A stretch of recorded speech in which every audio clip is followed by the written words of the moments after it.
อำเภอเมืองลำปางร่วมกับมูลนิธิไตรลักษณ์เขมกะภิกขุองค์กรปกครองส่วนท้องถิ่นและผู้นำท้องที่จังหวัดลำปางขอเชิญพุทธศาสนิกชนทุกท่านร่วมงานประเพณีงานบุญตามรอยศรัทธาไหว้สาอริยสงฆ์เจ้าหลวงพ่อเกษมเขมโกประจำปี 2568 ครบรอบ 113 ปี ชาตการของหลวงพ่อระหว่างวันที่ 27-29 พฤศจิกายนนี้ที่สถานปฏิบัติธรรมหลวงพ่อเกษมเขมโกตำบลต้นธงชัยอำเภอเมืองจังหวัดลำปางชมขบวนอัญเชิญเครื่องสักการะแบบล้านนาโบราณอันยิ่งใหญ่นิทรรศการคติธรรมและประวัติของหลวงพ่อเกษมเขมโกร่วมทำบุญตักบาตรข้าวสารอาหารแห้งพระสงฆ์จำนวน114 รูปฟังธรรมเทศนา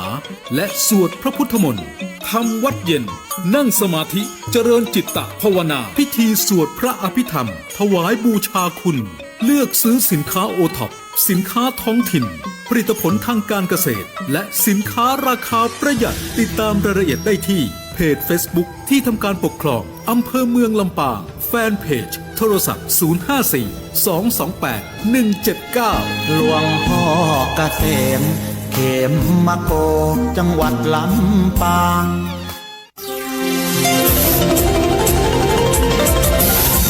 วิทยุแห่งประเทศไทยให้ความรู้คู่ความสุข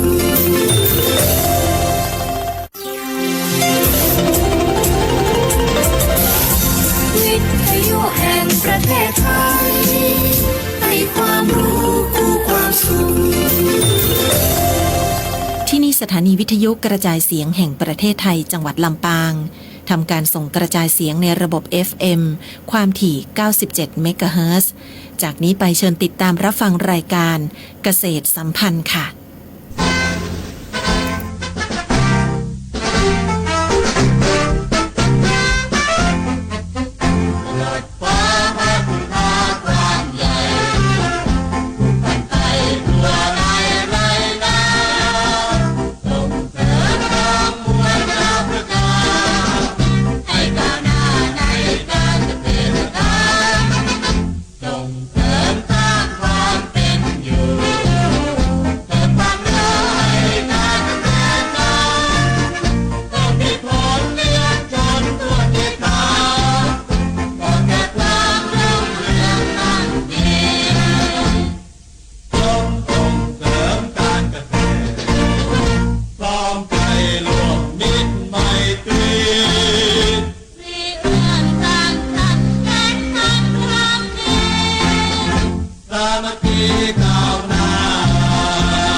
สวัสดีเจ้า สวัสดีเจ้า สวัสดีท่านผู้ชมและท่านผู้ฟังนะเจ้ากำพบกับรายการเกษตรสัมพันธ์นะเจ้าออกอากาศทางสถานีวิทยุกระจายเสียงแห่งประเทศไทยจังหวัดลำปางระบบ FM 97 เมกะเฮิรตซ์นะเจ้าและสถานีวิทยุกระจายเสียงแห่งประเทศไทยเพื่อการเรียนรู้และเตือนภัยภาคเหนือ AM 549 กิโลเฮิรตซ์นะเจ้าอีกช่องทางนะเจ้าที่จะสามารถติดตามรับชมรับฟังรายการเกษตรสัมพันธ์ได้ของก็คือทาง Facebook วันนี้ฟังนะเจ้าจะได้อยู่กับดีเจเมย์แล้วก็ดีเจแน็กกี้เหมือนเช่นเคยนะเจ้าแล้วก็วันนี้นะคะเราจะมาในหัวข้อหรือว่าประเด็นในเรื่องของเห็ดฟางในบ้านเปลี่ยนมุมว่างเป็นรายได้นะเจ้าเวลาที่เราจะได้แบ่งปันความรู้แล้วก็ได้พบกับผู้เข้าร่วมรายการของเราเนี่ยเจ้ามีเวลาหนึ่งเขาจะมา พบกับพูดคุยกับผู้เข้าร่วมรายการของเรานะเจ้าจะได้ก็ขอให้คุณผู้ชมคุณผู้ฟังนะเจ้าที่รับชมแล้วก็รับฟังนะเจ้าทางเพจสวทลำปางนะเจ้าช่วยกดไลค์แล้วก็กดแชร์เพื่อเป็นกำลังใจให้กับดีเจนักกี้ดีเจเมย์แล้วก็แขกรับเชิญด้วยนะเจ้าครั้งนี้นะเจ้าก็สามารถเข้ามาแลกเปลี่ยนความรู้กันได้ใน Facebook ไลฟ์นะเจ้าหรือจะโทรมาตีทางสวทก็ได้เจ้า หรือว่าแฟนรายการของเราเนาะใครอยากฟังเพลงม่วนๆนะเจ้าก็สามารถที่จะขอเพลงผ่านทาง Facebook Live ของเรามาได้นะเจ้าเนาะวันนี้นะเจ้าดีเจนักกี้วันนี้เรามีผู้เข้าร่วมรายการเรานะเจ้ามาถึง3ท่านนะเจ้ามา3ท่านเนาะใช่เจ้ามาจากอำเภอศพปราบนะเจ้าวันนี้นะเจ้า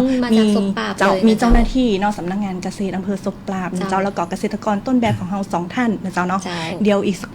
วเฮาให้เปิ้ลแนะนำตัวเนาะเจ้าว่าเป็นใครมาจากไหนเจ้าวันนี้เราจะมาอู้ในเรื่องของประเด็นที่กล่าวไปแล้วว่าเห็ดฟางในบ้านนะเจ้าเนาะเปลี่ยนมุมว่างเป็นรายได้เจ้าจะเป็นจะได้นะใช่เนาะเดี๋ยวให้ทางน้องเจ้าหน้าที่นะเจ้าได้แนะนำตัวแล้วพร้อมกับทางเกษตรกรต้นแบบเลยนะเจ้าสวัสดีทางคุณเพชรดาและคุณจุฬาลักษณ์นะคะและท่านผู้ชมทุกท่านนะเจ้าวันนี้มาชื่อสุนันทาณมานค่ะนักวิชาการส่งเสริมการเกษตรชำนาญการนะคะจากสำนักงานเกษตรอำเภอศพปราบเจ้าวันนี้สำนักงานเกษตรอำเภอศพปราบนะคะเชิญเกษตรกรผู้เพาะเห็ดฟางนะคะซึ่งเป็นการเพาะเห็ดฟางในบ้านนะเจ้าเป็นเกษตรกรนะคะที่มีความมั่นใจนะตั้งใจนะคะแล้วก็มีการเรียนรู้นะคะจากประสบการณ์จริงนะคะแล้วก็นำมาเพาะนะคะมาขายในชุมชนของตำบลสมัยอำเภอศพปราบของเฮานะคะแล้วก็ตั้งปีเปิดนะคะก็สร้างรายได้ขึ้นกับชุมชนเลยนะคะมีการเกิดการจ้างงานขึ้นนะคะค่ะแถมท่านเจ้าสวัสดีครับผมชื่อนายสุนทรชัยโกษารัตน์เป็นเกษตรกรหรือเป็นเจ้าของโรงเรือนเห็ดฟางมารวยฟาร์มครับต้นกำเนิดของผมคือผมเป็นคนจังหวัดหนองคายปัจจุบันผมอายุ43ปีผมเริ่มเพาะเห็ดฟางมาตั้งแต่อายุ18ถึง19ปีประวัติและความเป็นมาคือผมอายุ18กับ19ปีนี่ผมไปเรียนเพาะเห็ดฟางมาจากการใช้วัตถุดิบที่เป็นกากมันสำปะหลังอัดบล็อกอัดก้อนตอนนั้นคือยังไม่มีความรู้ก็เลยไปเรียนมาทำมาได้ประมาณปี1 ถึง 2 ปีการทำเห็ดฟางตอนนั้นยังไม่มีความรู้ก็เลยยังไม่ประสบผลสำเร็จตรงนี้คือชื่อแนะนำชื่อก่อนเริ่มจากเป็นเกษตรกรที่จังหวัดไหนก็เจ้าจังหวัดหนองคายครับจังหวัดหนองคายแล้วมาอยู่ที่นี่เพราะว่าผมมีแฟนอยู่ที่จังหวัดลำปางตรงนี้แฟนได้นำตัวนะเจ้ารักสาวลำปางสวัสดีเจ้าชื่อบุญยพรฟองแก้วนะเจ้าเป็นคนบ้านสมัยเนาะหมู่11ตำบลสมัยอำเภอศพปราบจังหวัดลำปางเจ้า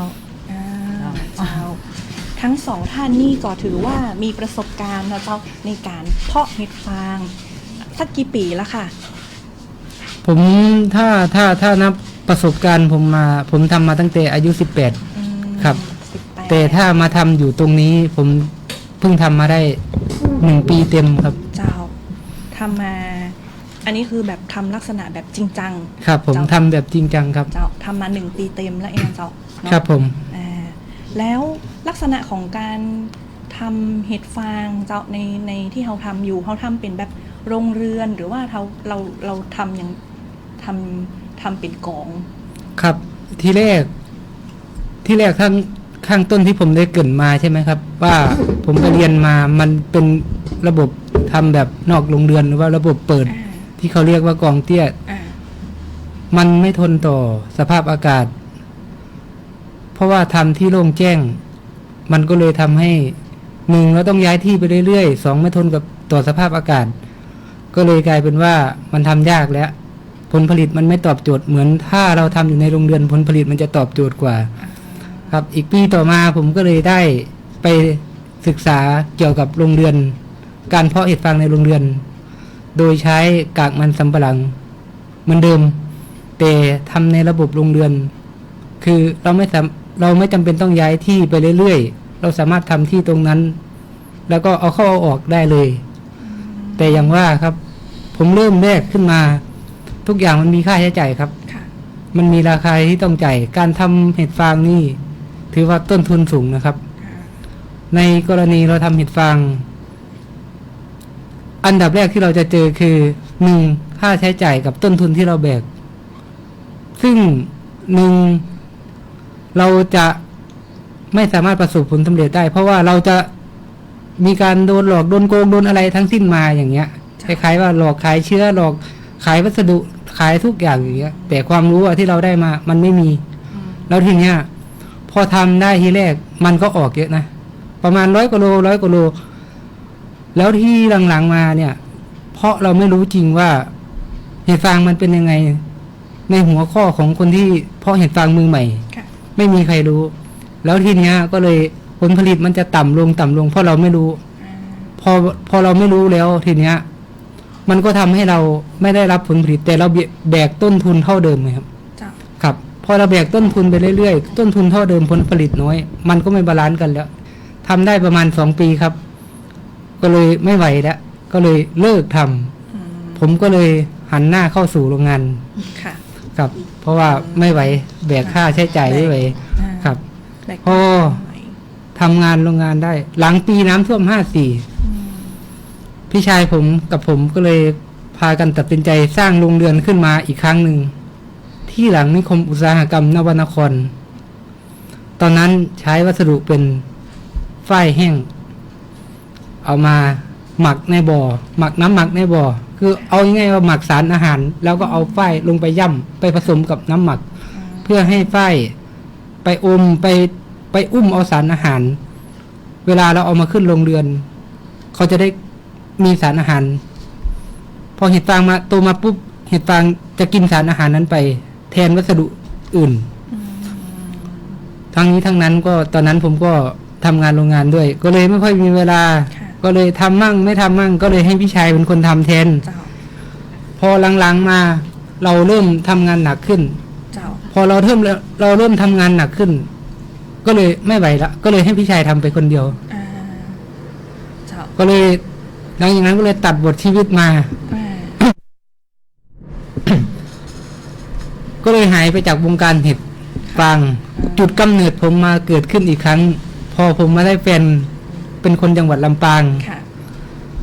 ปีแรกพวกผมเปิดร้านขายอาหารตามสั่งอยู่ที่ลาดหลุมแก้วปทุมธานีนะครับขายปีแรกขายดีปีที่2เศรษฐกิจมันไม่ค่อยดีแล้วมันเริ่มฝืดแล้วเราลองดูผมก็เลยตัดสินใจว่าผมมีประสบการณ์ทำเห็ดฟางมานะเรากลับไปทำเห็ดฟางที่จังหวัดลำปางขายกันดีไหมครับอันนี้คือจุดเริ่มต้นผมแต่เราจะทำยังไงในเมื่อก่อนเราทำมาแล้วผลผลิตเรามันไม่ดีเราจะทำยังไงผมก็เลยไปศึกษาหัวข้อเกี่ยวกับการทำเห็ดฟางด้วยทลายปาล์มทลายปาล์มเป็นหนึ่งในบรรดาที่มีวัสดุเพราะเห็ดฟางเป็นหนึ่งที่สุดที่ทำให้เห็ดออกเยอะที่สุดแล้วก็ดอกโตและสมบูรณ์ที่สุดแต่เราจะรู้ว่ากระบวนการนั้นมันจะทำมายังไงอันนี้เราต้องไปหาเพิ่มเติมผมก็เลยตัดสินใจปรึกษาอาจารย์ผมมีอาจารย์อยู่ที่จังหวัดสกลนครครับตอนนั้นก็เลยไปเรียนรู้เกี่ยวกับเรื่องระบบทลายปาล์มครับ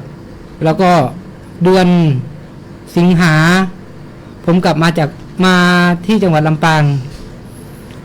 ผมมาที่จังหวัดลำปางเพื่อศึกษาหาตลาดไว้ก่อนครับผมจะวางแผนไว้ก่อนว่าถ้าสมมติว่าเราทำเห็ดฟางแล้วเราจะไปขายที่ไหนครับเราต้องวางแผนการตลาดไว้ก่อนทีแรกแฟนผมก็กลัวคือ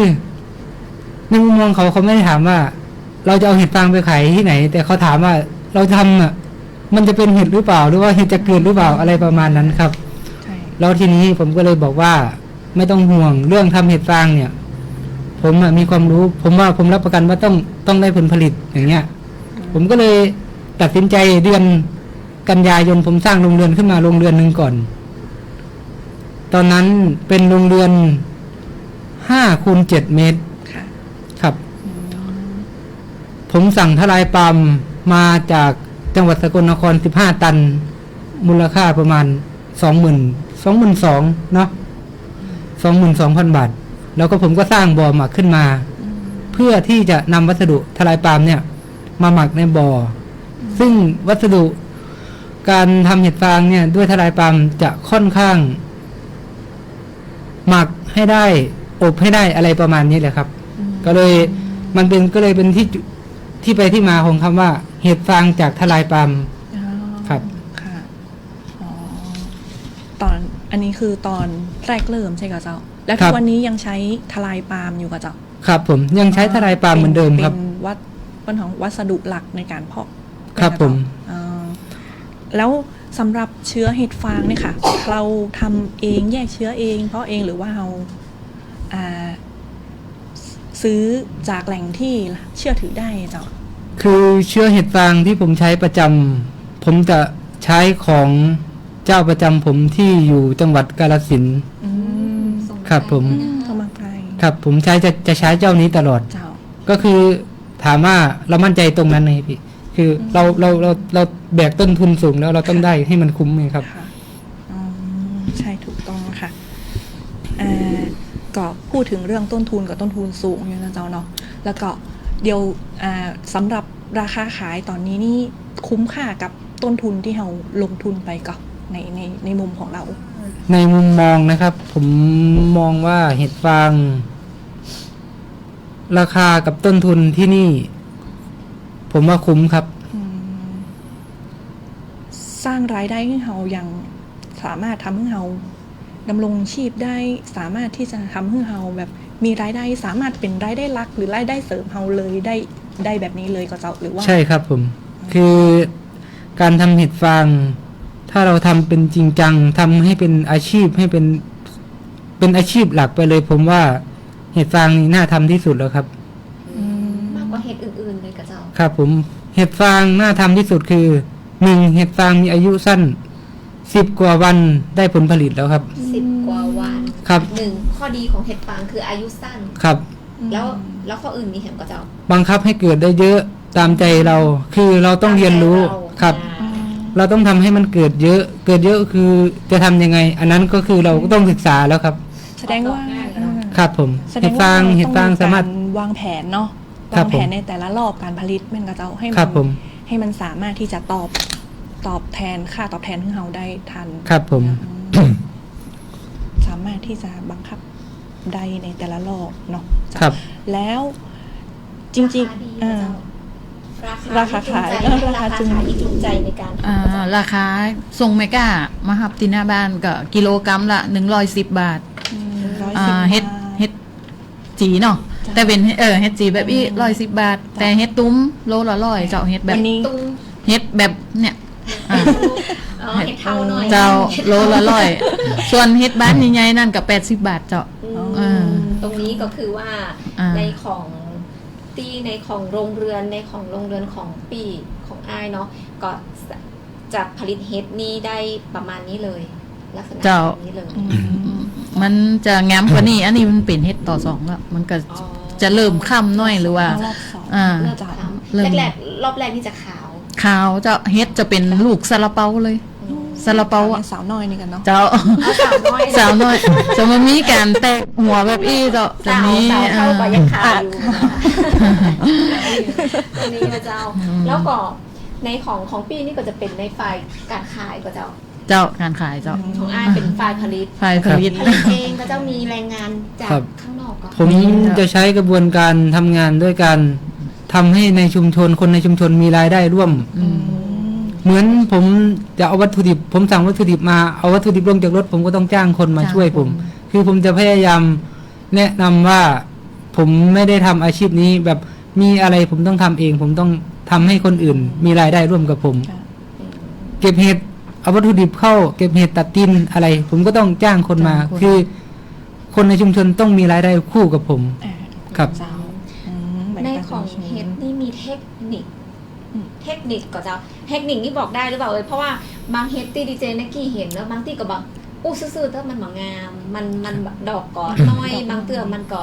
สีสันกับแบบบางตัวมันก็มางามเลยอะเจ้ามาน่ากินเนี่ยมีเทคนิคก็เจ้า มีครับ มีจ้ะ พอเห็นฟัง บอก มีเทคนิค ได้ไหม เทคนิคคือ เผื่อคุณผู้ชมและคุณผู้ฟังที่กำลังฟังอยู่ ครับ คนทำเห็ดฟางส่วนมากหรือคนที่ไม่รู้ก็คือจะไม่รู้ก็คือ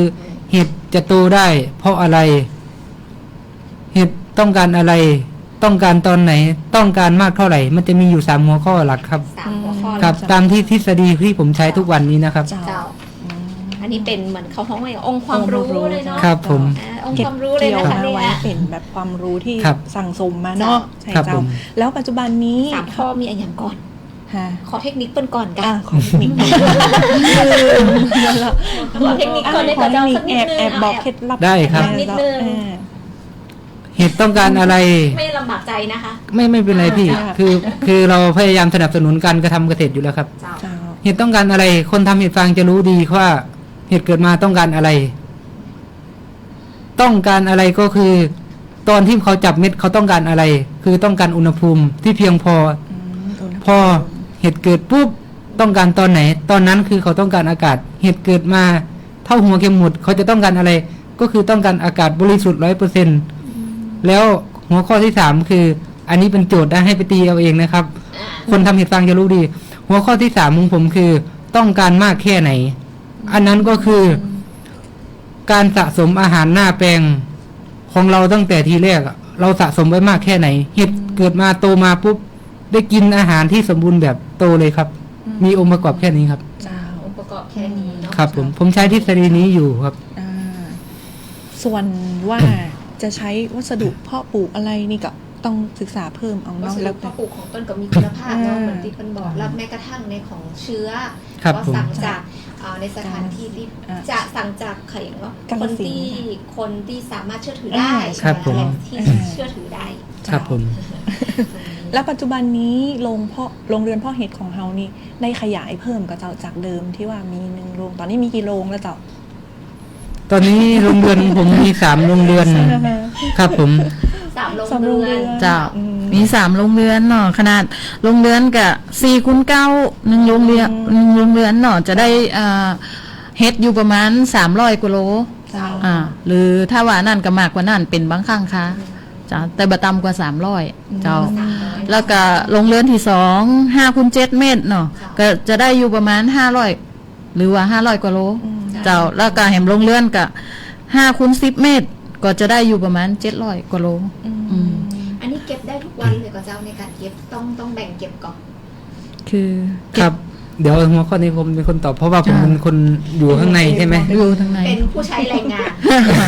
เป็นเขาห้องว่าเป็นบอสเป็น ครับอันนี้เป็น ผู้บริหาร ครับ ผู้บริหารอันนี้เป็น ผมเป็นเสาหลักของบ้านแรงงานของแฟนครับ ครับ โอเคจ้ะ คือคนทำเห็ดฟางจะรู้ดีว่า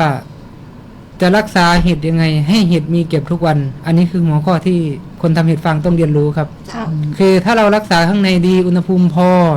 สะสมอาหารหน้าแปลงดี เห็ดฟางเดินหน้าไม่มีหยุดครับ เห็ดฟางจะอยู่ได้1 เดือนครึ่งถึง2 เดือนครับ ต่อชุดหนึ่งต่อโรงเรือนหนึ่งนะครับ เดือนครึ่งถึง2 เดือนต่อชุดเจ้า แล้วก็ทุกวันนี้ก็เฮาขายส่งตลาดไหนพ่องนะเจ้า ขาย เจ้า คือมีแม่ก้ามาครับ มันจะมี3ช่วงเวลาตี 1เวลา1แล้วก็ อืม เจ้าเขาต้องเก็บก่อน นอนเนาะ เจ้าถ้าว่าเก็บก่อน ตีหนึ่ง ครับ ถ้าเฮ็ดออกหนักก็คือไม่ได้นอนเลย วัน คนที่มาได้นอนคือคนนี้ ตึงกูเลย ทั้งคู่ครับ บางทีแจ้งแรงงานมาไม่ขึ้นก็มี เพราะว่าอันเฮ็ดมันออกช่วงตี 1ก็วันกับแหมขึ้นก็ได้อยู่ประมาณตีสูงสุดก็100ต่อได้150กว่าโล160กว่าโลเนาะ ครับ เจ้า ถ้าเก็บวันนั้นก็ประมาณ230-240 โลเพราะว่า เพราะว่า เราคิดว่าตลาดเรามันตันแค่นี้แล้ว ตันต่อ หรือว่ามันไม่สามารถไปต่อได้ก็คือ เราดูกำลังการซื้อขายว่าพื้นที่เรามันสามารถซื้อขายได้กลางวันซื้อขายได้เท่าไหร่กำลัง ผมจะเป็นคนคำนวณตรงนี้มากกว่า คือตลาดหลักเราตอนกลางวันเนี่ย เราเคยขายได้เท่าไหร่อ่ะผมก็จะตีไว้ประมาณเท่านั้น จ้ะ ที่เหลือในโรงเรือนผมปล่อยเลย เพราะว่ามันเกิดเยอะมันไม่สามารถเก็บตามที่มันเกิดมาได้ เจ้า ผมก็ต้องปล่อยครับ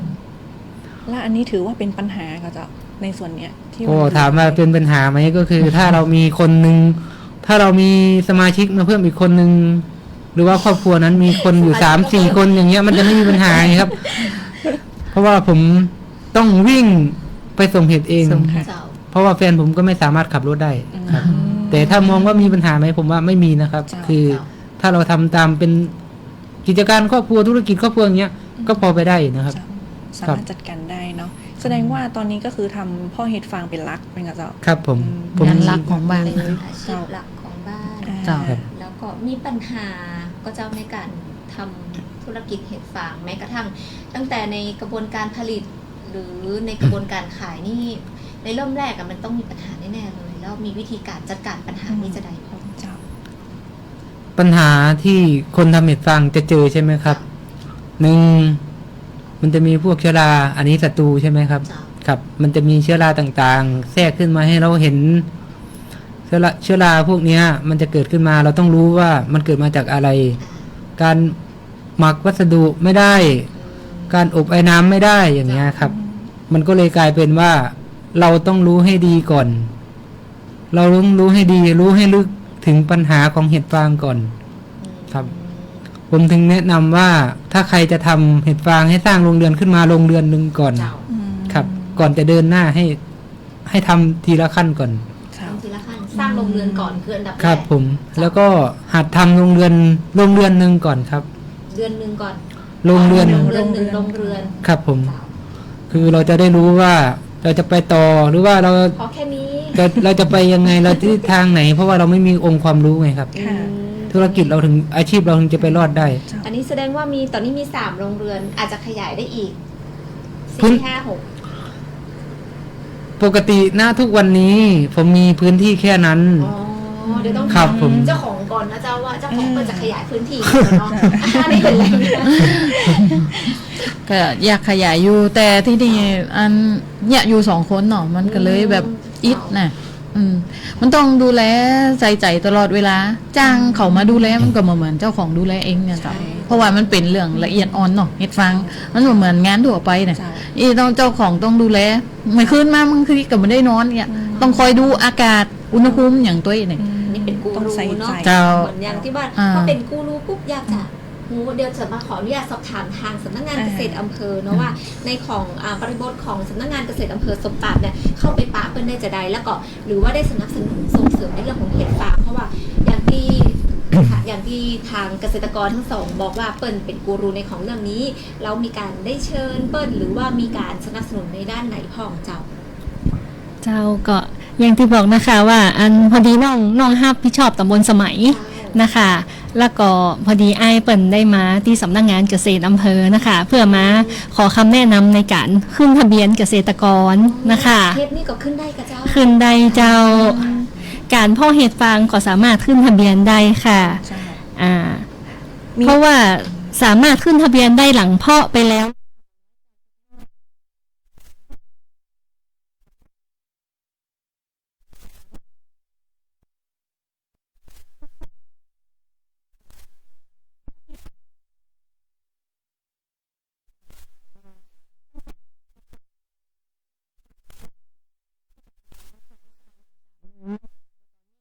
121 ตารางสามารถทับขึ้นทะเบียนได้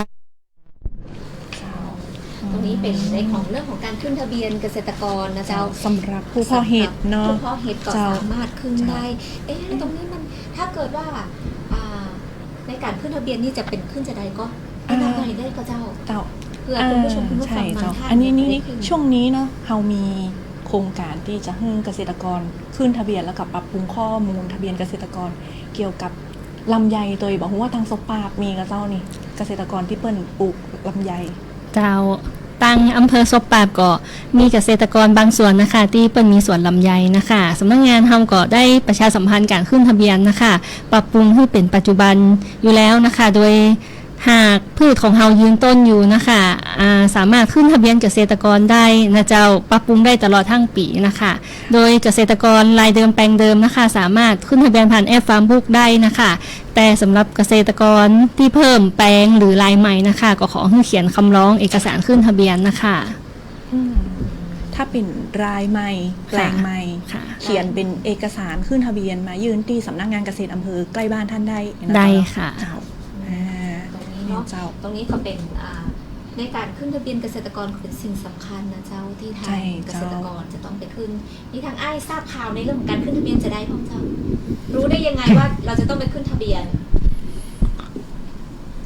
พอดีเรื่องของการขึ้นทะเบียนเนี่ย ผมมีพี่ชายคนหนึ่งอยู่จังหวัดลำพูน อยู่อำเภอบันทิ เจ้า เขาแนะนำให้ผมว่าลองไปขึ้นทะเบียนทำเล่มเขียวดูนะ เพราะว่ามันจะครอบคลุมกระบวนการทำเห็ดฟาง มันต้องมีการอบ การหมักวัสดุกับการอบก็คือต้องมีการเผาครับ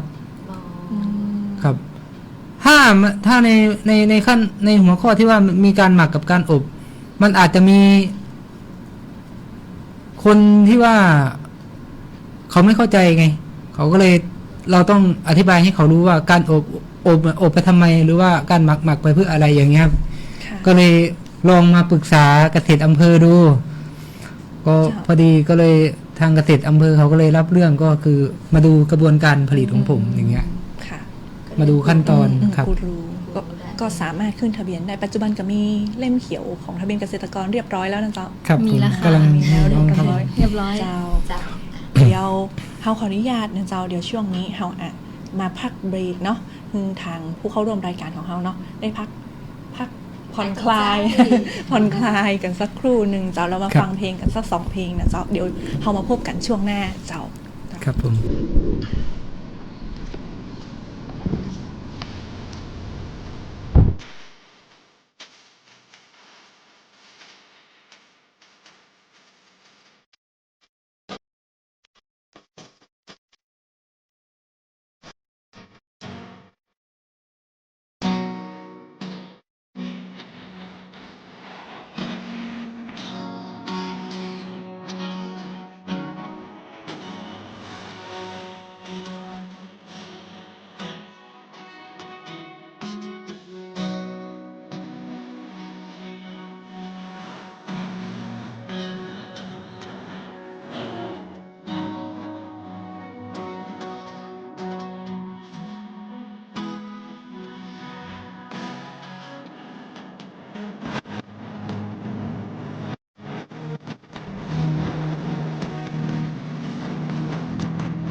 เจ้า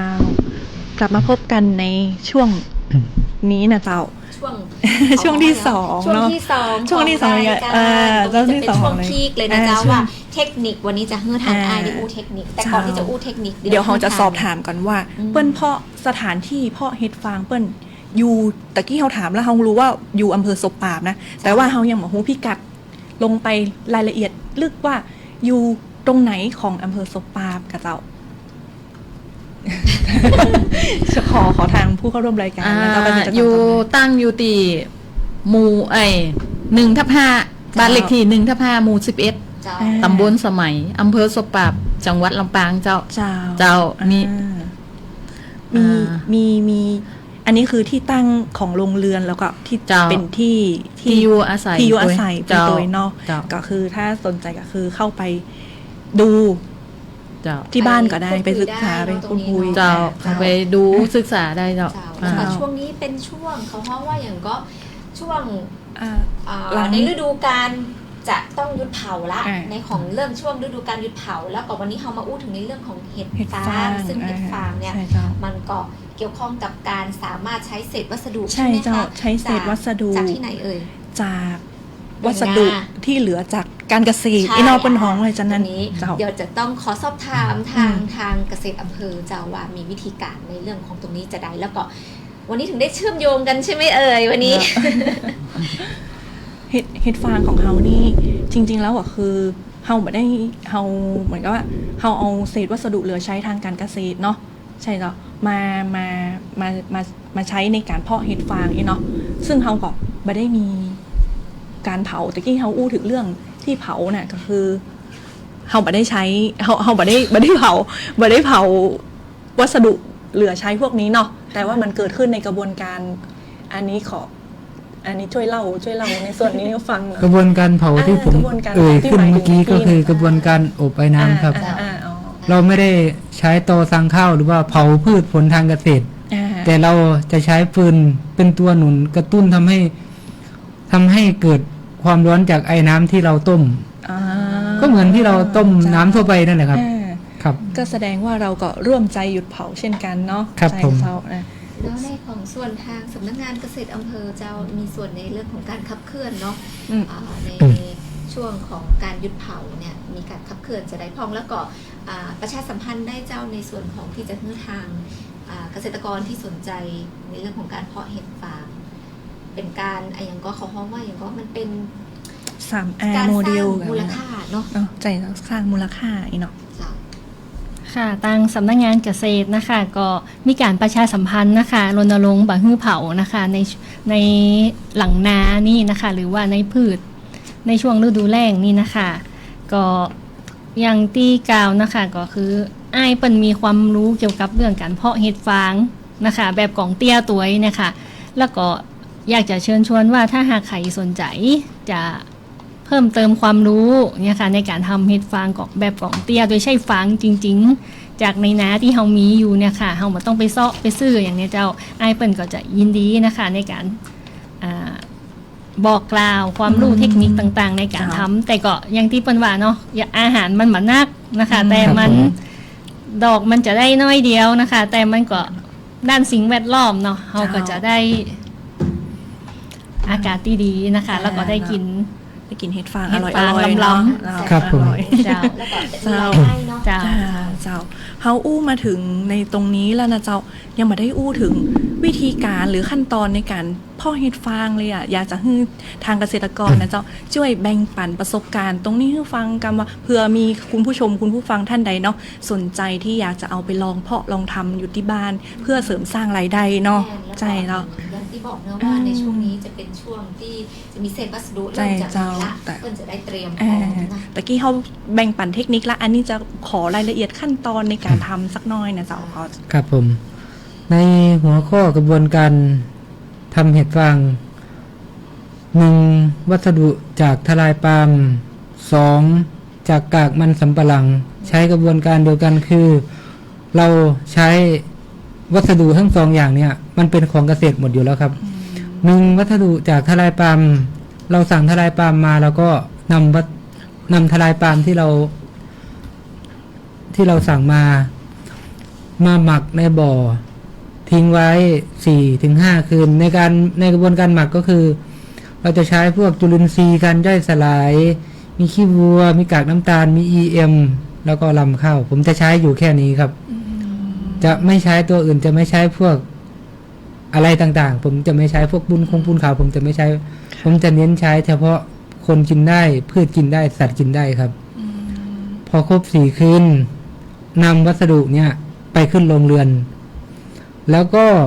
พอขึ้นเสร็จการขึ้นวัสดุก็คือก็เอาทลายปาล์มเนี่ยนะครับมันเป็นหัวใช่ไหมก็เอาไปเรียงให้มันเต็มโรงเรือน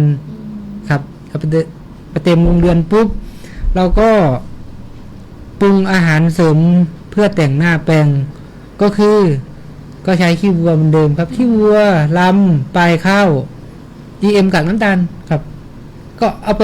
โรยเสร็จก็พ่น EM กากน้ำตาลทับไว้ก็ปิดโรงเรือน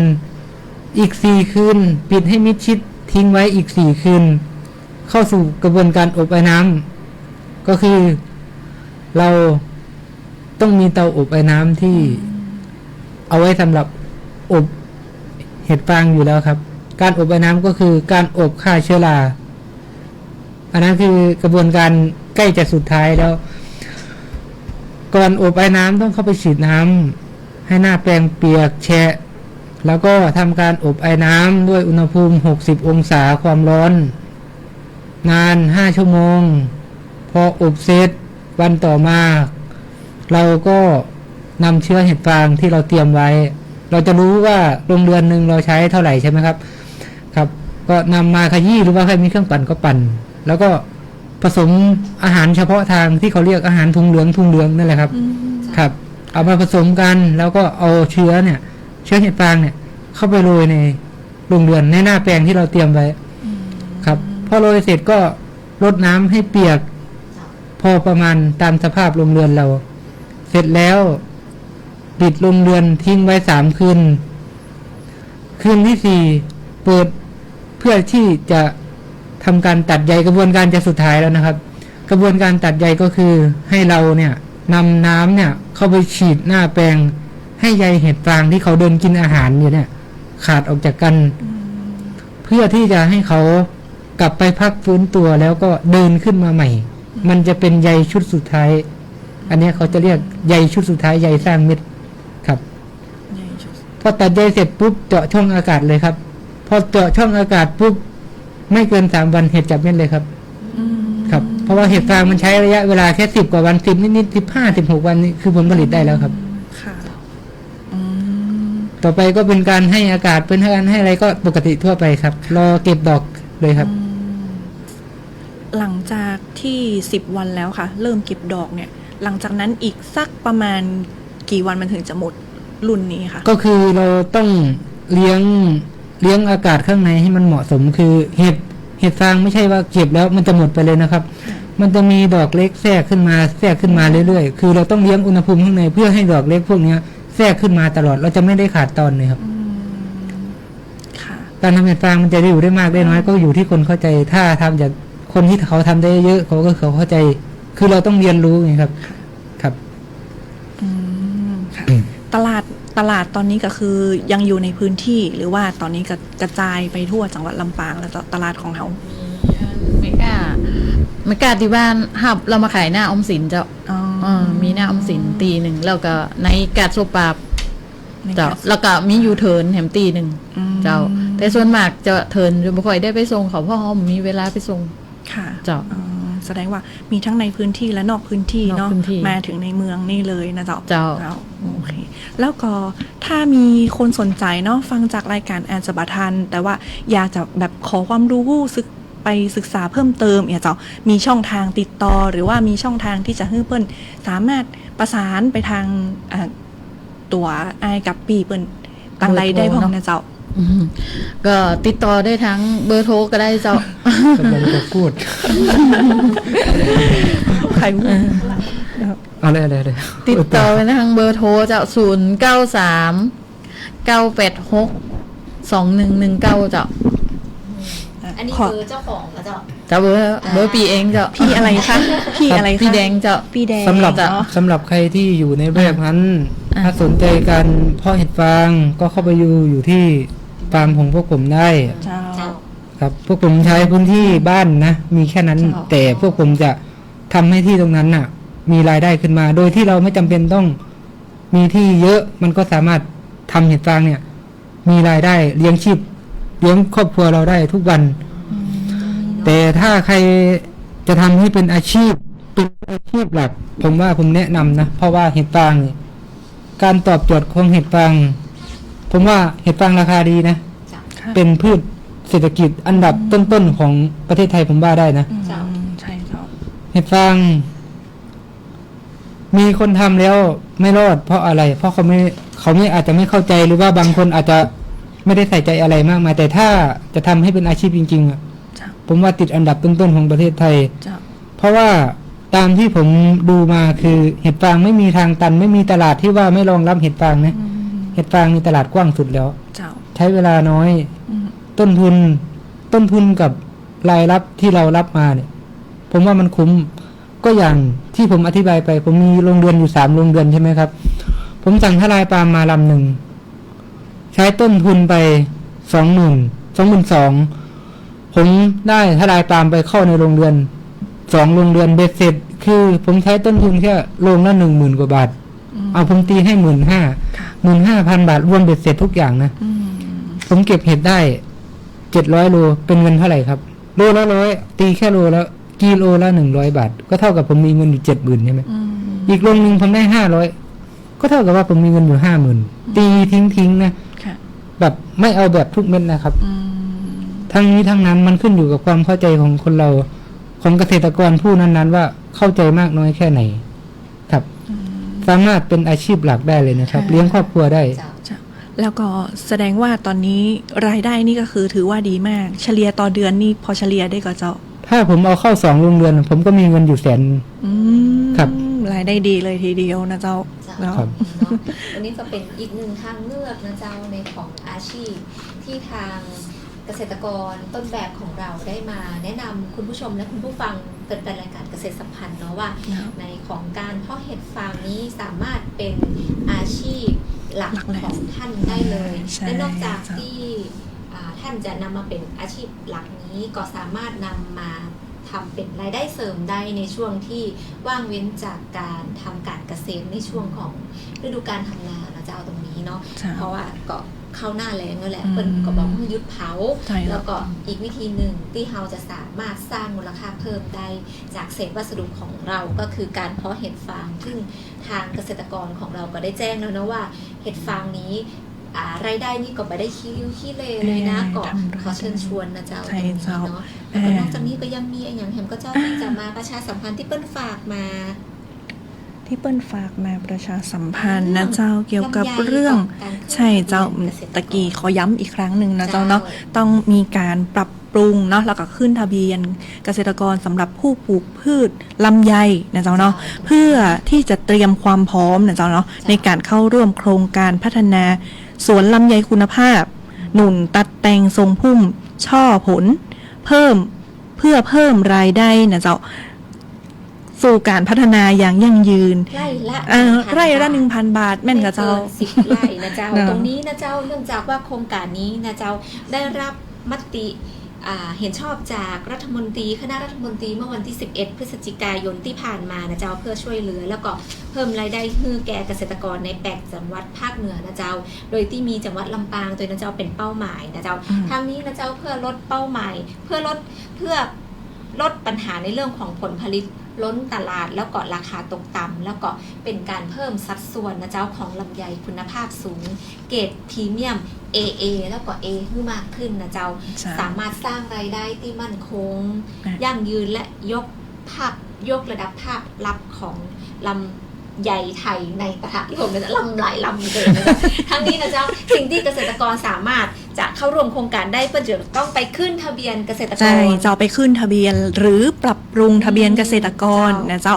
ที่สำนักงานเกษตรอำเภอในพื้นที่ที่มีที่ปลูกหรือว่าใกล้บ้านท่านนะเจ้าเนาะ นี่ถ้าสนใจก็สามารถเดินเข้าไปสอบถามทางสำนักงานเกษตรอำเภอได้นะเจ้าแล้วก็ที่แน่ๆก็จะไปลืมขึ้นทะเบียนเกษตรกรหรือปรับปรุงนะเจ้าทะเบียนเกษตรกรของท่านเพื่อเป็นปัจจุบันไม่ว่าพืชไหนๆนะเจ้าก็จะมีความสำคัญเนาะเนื่องจากว่าถ้าเกิดเหตุการณ์อะไรอย่างขึ้นมาเนาะก็จะได้แก้ไขได้ทันท่วงทีจะสามารถเข้าอย่างก็รับสิทธิ์เนาะรับสิทธิ์ในการช่วยเหลือของภาครัฐได้อย่างทันท่วงทีนะเจ้าจะได้บัตรเสียสิทธิ์ในการที่เขาจะได้รับความช่วยเหลือจากภาครัฐเนาะในโครงการต่างๆนะเจ้าเนาะแล้วก็ขอแจ้งเตือนอีกเรื่องหนึ่งนะเจ้าว่าทั้งนี้พี่น้องเกษตรกรนะเจ้าที่บ่มีการปรับปรุงกิจกรรมทางการเกษตรนะเจ้าติดต่อกันเกิน3ปีนะคะเกิน3ปีจะถือว่าสิ้นสุดสภาพการเป็นเกษตรกรแล้วก็ทางนี้ทะเบียนเกษตรกรของท่านก็จะถูกยกเลิกไปนะเจ้าบ่ใจว่าขึ้นครั้งเดียวนี่นะมันก็บ่แม่นมันจะต้องไปปรับปรุงนะเจ้าเพราะว่าบางท่านก็จะมีกิจกรรมในแต่ละปีต่างกันเนาะตรงนี้ทางสปาก็มีการประชาสัมพันธ์นะเจ้าเชิญชวน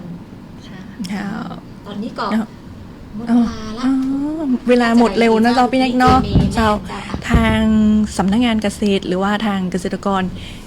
จะมีอย่างฝากเพิ่มเติมกับท่านผู้ชมและท่านผู้ฟังรายการเกษตรสัมพันธ์เฮาอีกสักน้อยก็เจ้าพี่นุ่มเชิญชวนเชิญชวนค่ะก็ขอเชิญชวนนะคะเกษตรกรที่ปลูกพืชนะคะก็ช่วงนี้มีเศษวัสดุทางการเกษตรเหลือใช้เยอะนะคะก็ยังไงก็ขอให้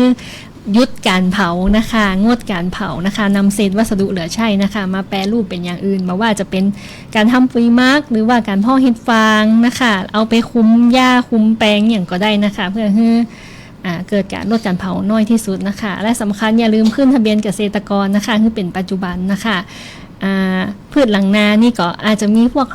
ถั่วเหลืองนะคะหอมแดงกระเทียมเนี่ยค่ะหรือพืชผักต่างๆนะคะหากปลูกไปแล้ว15วันสามารถขึ้นทะเบียนกับสำนักงานเกษตรอำเภอได้นะคะเจ้านี่ก็เป็นสาระดีๆนะเจ้าดีเจเมและดีเจนักกี้เนาะแน่จะใกล้เวลาแล้วเนาะเจ้าพี่นักกี้เนาะเดี๋ยวเราก็จะมาพบกันใหม่ในวันพุธหน้าเนาะเอาสาระดีๆมาฝากคุณผู้ชมและคุณผู้ฟังเหมือนเช่นเคยสำหรับวันนี้ก็คงต้องกล่าวคำว่าขอบคุณนะขอบคุณนะขอบคุณผู้เข้าร่วมรายการเนาะทั้ง3ท่านนะเจ้าทั้งเจ้าหน้าที่สำนักงานเกษตรอำเภอศพปราบน้องสุนันทาเนาะน้ามาค่ะแล้วก็เกษตรกรต้นแบบทั้ง2ท่านนะเจ้าขอบคุณค่ะแล้วก็เรา2คนก็ต้องขอลาคุณผู้ชมและคุณผู้ฟังไปก่อนแล้วก็ปะรายการเกษตรสัมพันธ์แถมไม่ได้ก็เจ้าวันพุธหน้าเนี่ยเจ้าเวลาบ่ายโมงถึงบ่าย2โมงนะเจ้าตรงนี้นะเจ้าก็มาปะกันใหม่แล้วก็ถ้าท่านใดนะเจ้ามีอย่างจะฝากไว้ก็สามารถฝากไว้ได้ทาง Facebook Live นะเจ้าหรือถ้าบัตรตันในของ Facebook Live ของเราก็สามารถฝากเข้ามาทาง Facebook ของสำนักงานเกษตรจังหวัดลำปางหรือสำนักงานเกษตรทั่วไปทั้ง13อำเภอได้เลยนะเจ้าว่ามีข้อคิดเห็นจะใดสามารถมาพิมพ์พูดคุยกันได้ตอบปัญหาในเรื่องของการเกษตรได้เจ้าสำหรับวันนี้ก็อำลาไปแล้วสวัสดีเจ้า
สถานีวิทยุกระจายเสียงแห่งประเทศไทยและเครือข่ายทั่วประเทศเสนอข่าวต้นชั่วโมง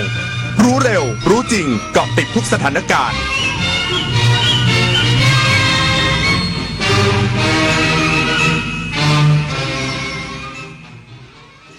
รับฟังข่าวต้นชั่วโมง 14 นาฬิกากับอานนท์ นันตะสุคนครับนายกรัฐมนตรีย้ำเดินหน้าปราบปรามการทุจริตอย่างจริงจัง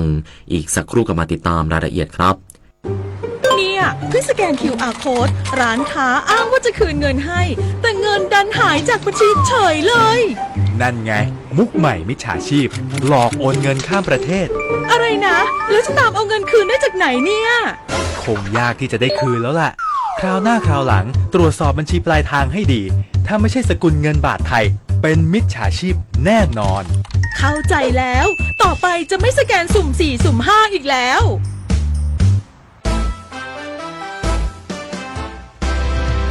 ได้เวลาช็อปได้เวลาเปย์คนละครึ่ง plus นโยบายรัฐหนุนการจับจ่ายเพื่อคนไทยทุกคนง่ายสะดวกรวดเร็วใช้สิทธิ์ผ่าน G-Wallet แอปเป๋าตังค์เท่านั้นเริ่มช็อปได้ตั้งแต่ 29 ตุลาคมถึง 31 ธันวาคม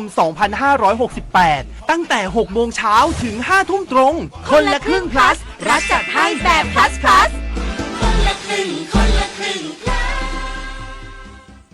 นี่พลอยมิจฉาชีพเนี่ยเขามีมุกใหม่มาอีกแล้วนะจริงเหรอเขาทำยังไงเขาก็อ้างว่าโทรจากโรงพยาบาลบอกว่าญาติของเราได้รับบาดเจ็บต้องรีบจ่ายค่ารักษาและยังอ้างว่าผู้บาดเจ็บน่ะมีประกันเราเป็นผู้รับผลประโยชน์นะน่ากลัวจังเราจะป้องกันยังไงดีสติต้องตั้งสติเลยอย่ารีบโอนเงินโทรตรวจสอบกับญาติหรือโรงพยาบาลโดยตรงกันก่อนโดยเฉพาะอย่างยิ่งนะผู้สูงอายุนี่ต้องระวังให้ดีเลยนะมุกใหม่มุกมิดรีบไปเตือนคนที่บ้านก่อนนะระวังเพจปลอมขายสินค้าที่ไม่มีอยู่จริงหลอกลงทุนให้ผลตอบแทนสูงลวงให้รักแล้วหลอกโอนเงินทุกคนอาจตกเป็นเหยื่อเพราะจุดอ่อนที่เร่งรีบขาดสติและความโลภถึงเวลาหยุดภัยไซเบอร์ก่อนที่คุณและคนที่คุณรักจะตกเป็นเหยื่อออนไลน์อย่างมีสติจำให้ขึ้นใจถ้ารีบโอนโจรยิ้มแน่นอนมาสร้างภูมิคุ้มกันคนไทยป้องกันภัยไซเบอร์นายกรัฐมนตรีย้ำเดินหน้าปราบปรามการทุจริตอย่างจริงจังไม่ให้ส่งผลต่อภาพลักษณ์และความเชื่อมั่นจากนานาประเทศนายอนุทินชาญวิรากูลนายกรัฐมนตรีและรัฐมนตรีว่าการกระทรวงมหาดไทยชี้แจงกรณีองค์การต่อต้านคอร์รัปชันประเทศไทยออกมาเปิดเผยผลสำรวจหน่วยงานรัฐของไทยมีการรับเงินใต้โต๊ะภายในหน่วยงานต่างๆโดยมองว่าปัญหาดังกล่าวลดลงตั้งแต่รัฐบาลชุดนี้เข้ามาบริหารและย้ำว่ารัฐบาลมีความตั้งใจปราบปรามการทุจริตอย่างจริงจังเพราะเป็นอุปสรรคต่อการพัฒนาประเทศกระทบต่อความเชื่อมั่นของนานาชาติและการจัดอันดับต่างๆจึงยืนยันว่ารัฐบาลชุดนี้เป็นศัตรูการทุจริตคอร์รัปชันส่วนกรณีที่มีเพจดังออกมาเปิดเผยข้อมูลตำรวจมีการซื้อขายตำแหน่งนายกรัฐมนตรีกล่าวว่าผู้บัญชาการตำรวจแห่งชาติยินดีให้ตรวจสอบหากมีข้อสงสัยโดยต้องพิจารณาข้อมูลและหลักฐานต่างๆก่อนเนื่องจากสังคมปัจจุบันมีการกล่าวหาในสื่อโซเชียลจำนวนมากจึงต้องปรับตัวรวมทั้งได้ขอความร่วมมือไปยังหน่วยงานและองค์กรอิสระอาทิสำนักงานการตรวจเงินแผ่นดินหรือสตง.สำนักงานป้องกันและปราบปรามการทุจริตในภาครัฐหรือปปท.และคณะกรรมการป้องกันและปราบปรามการทุจริตแห่งชาติหรือปปช.ซึ่งเป็นเครือข่ายได้ร่วมกันปราบปรามการทุจริตอย่างเต็มที่ปริศนาถ ขวัญแสนสุขรายงานจังหวัดสุราษฎร์ธานีแจ้งเตือนประชาชนงดเดินเรือไปกลับเกาะเต่าชั่วคราวถึงวันที่ 21 พฤศจิกายนนี้เหตุจากคลื่นลมแรงและสภาพอากาศแปรปรวนนายจุมพจน์ วรรณฉัตรศิริผู้ว่าราชการจังหวัดสุราษฎร์ธานีแจ้งเตือนประชาชนและนักท่องเที่ยวที่มีแผนเดินทางไปกลับเกาะเต่าให้ติดตามสถานการณ์สภาพอากาศอย่างใกล้ชิดเพื่อความปลอดภัยหลังกรมอุตุนิยมวิทยารายงานว่าบริเวณอ่าวไทยยังคงมีคลื่นลมแรงระดับคลื่นสูงประมาณ3 เมตรส่งผลให้หลายบริษัทเดินเรือจำเป็นต้องงดให้บริการชั่วคราวเพื่อความปลอดภัยของผู้โดยสาร